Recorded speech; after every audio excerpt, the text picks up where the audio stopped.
Ladies and gentlemen, we do have some big news. Mateo Alemany will be leaving FC Barcelona in this summer, and we will be discussing how does this affect Barcelona, who is going to be coming in next, and what is the reason on why Mateo Alemany will be leaving this club. And of course, we're also going to be assessing the work that he has left behind, because man, let me tell you, has Mateo Alemany made a big impact under Joan Laporta's Barcelona. And so if you guys are new here, welcome to the channel. I'm happy that you guys are here. Welcome to this Barcelona family. If you guys do want to support this YouTube channel, please like this video and also subscribe to the channel. I would really appreciate it. And if you guys want to find out exactly what is going on with Barcelona immediately on your phone, you can go just on my Instagram. On my Instagram, that's mainly where I do post, and I post a lot there, and you'll be getting the latest news very early, because you know, when I do make these videos, it does take some time. So make sure you go follow me on Instagram, and feel free to DM me also if you guys do have any questions. And so now let's go back into this video and let's talk about Mateo Alemany and his departure. So many of us knew that Mateo Alemany was eventually going to be leaving. His contract was going to be ending in the summer of 2024, and many of us also had thoughts, right, that maybe he could extend for another 2 years because of how well everything has been going, because it really did seem like from the outside, right, from the outside, and we will be talking about exactly what I mean by that later in this video, but from the outside it seemed like the board was working together very well. But now we are officially looking at the end of the current board of directors, because there will be a overhaul, not just in the squad this summer but also in the board of directors. Barcelona will be announcing exactly who is going to be in certain positions very soon on their website, of course. So we will be seeing new faces, and the first man that is set to leave will be Mateo Alemany, probably the most important person in this club at the moment. And it says here, according to Gigantes, that Mateo Alemany will become the new sporting director of Aston Villa from July. It's officially done. He received an offer and he could not refuse it in all levels, professionally, sportingly, and economically. Now, does this mean that he is not going to be working with Barcelona in this upcoming summer? Well, it does say here that despite leaving, Mateo Alemany will complete his summer transfer market with Barcelona and has committed himself to finishing the first team's transfer business, even if it should be at the final moments of the transfer window. Mateo Alemany, again, is fully committed to get the job done. He is going to be giving out the final goodbye in a few months, and I know that he's going to want to leave with a huge bang, meaning that we are set for a legendary summer transfer window. And I remember Mateo Alemany saying a few days ago, or like a few matches ago, maybe like 2 or 3 matches ago, Mateo Alemany did say to the press that expect a lot of surprises in the summer.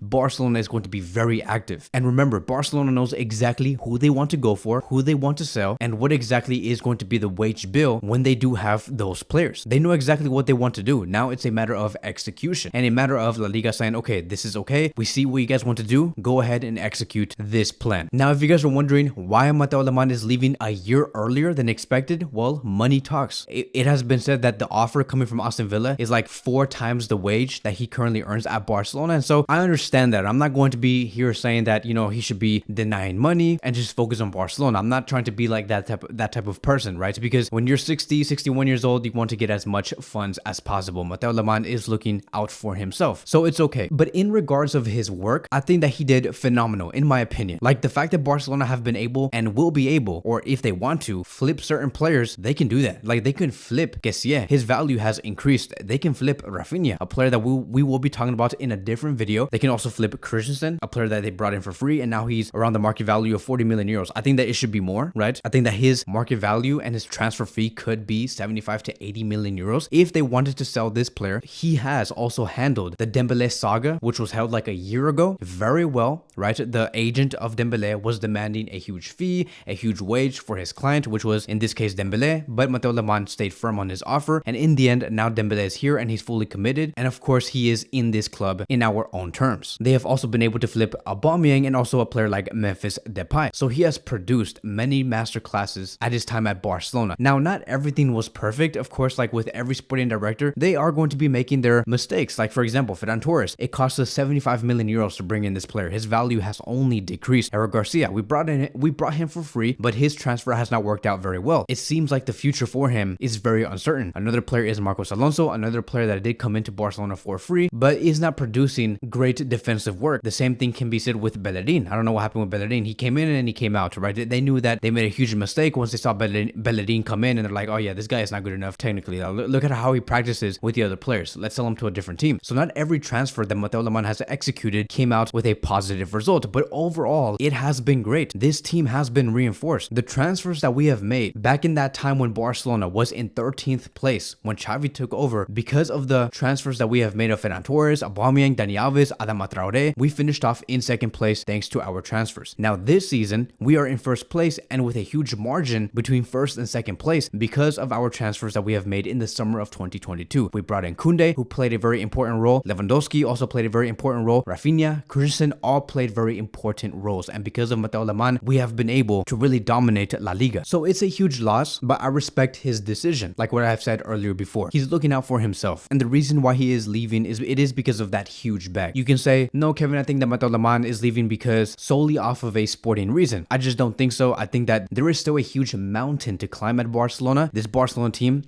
does also have a great sporting project. I don't see why Mateo Alemany will not be having fun at this club. There's still a lot of work that he could do, but I do think that he is looking out for the money and to go to Aston Villa and build that team, because Aston Villa has been having a great Premier League season, and I know that they're looking to aim to go into maybe potentially the top 5 and the top 6. So Barcelona is going to be very busy in these next 2 months. It also does say here, according to Gigantes, that Barcelona wants to finish their summer work and finalize their squad for next season as soon as possible. They want to have the most of their business done before July 1st. And keep in mind, we are on May 3rd. So within these next 2 months, Barcelona want to get their squad ready. And this is in regards to new arrivals and exits. So we could be seeing Messi, Vitor, Inigo Martinez, Gundogan all come in within these next 2 months. Now, has there ever been problems between Mateo Alemany and other board members? So we do have very interesting information on what has been going on in the past few months, because it says here that Mateo Alemany didn't clearly agree with the idea of bringing back Lionel Messi. It has also been said that Alemany didn't understand how the return of Messi can take place when players like Gavi, Araujo haven't been registered yet and the club needing to reduce 200 million euros. In addition, Messi's camp and Mateo Alemany weren't exactly on good terms either. And so I don't know, right? So like this is where we go into the gray area. Like, could it be because Mateo Alemany advised to Joan Laporta that Messi should leave, which was back in 2021? Maybe he was the reason why Messi did leave. It's because Mateo Alemany said, hey, look, I know that we want to build a big squad, but we can't do this if we have Messi here. So I'm gonna speak to his family and I'm gonna say